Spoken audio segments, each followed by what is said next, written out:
የካርሎ አንቸሎቲ ነገር አበቃ። የጣሊያናዊ አሰልጣኝ 4 የአውሮፓ ሻምፒዮንስ ሊግ ክብሮችንና በ5ቱ ታላላቅ ሊጎች ዋንጫዎችን ጨምሮ በአጠቃላይ 26 ዋንጫዎችን በማንሳት ውጤታማ አሰልጣኝ መሆኑ ይታወቃል። ነገር ግን በአሁኑ ሰዓት በሪያል ማድሪድ ቤት ውስጥ መጥፎ ጊዜ እያሳለፈ ነው። ለዚህም ደግሞ እንደ ድክመት የሚነሱ ሀሳቦች፣ አንደኛ በቡድኑ ውስጥ ያሉ ወጣት ተጫዋቾችን አለመጠቀም። ለምሳሌ አርዳ ጉለር፣ ብራሂም ዲያዝ፣ ኤንድሪክ እንደነዚህ አይነት ያሉ ተጫዋቾችን እድል አለመስጠት። ሁለተኛ ተመሳሳይ አጨዋወት ወይም ታክቲካል ፕሬዲክቲቢሊቲ የምንለው በአብዛኛውን ጊዜ 4-3-3 ወይም 4-4-2 የጨዋታ ስልት በመጠቀሙ ለተጋጣሚዎች ግልጽ የሆነ አጨዋወትን ማሳየት ነው። ሶስተኛ የተከላካይ ድክመት።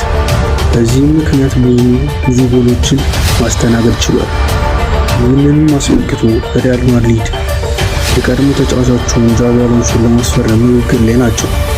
ዣቪ አሎንሶ በቀጣይ ዓመት ወደ ማድሪድ ቢያቀና እነዚህ ነገር የሚያስተካክል ይመስላችኋል? ሀሳባችሁን ኮሜንት ላይ አስቀምጡ።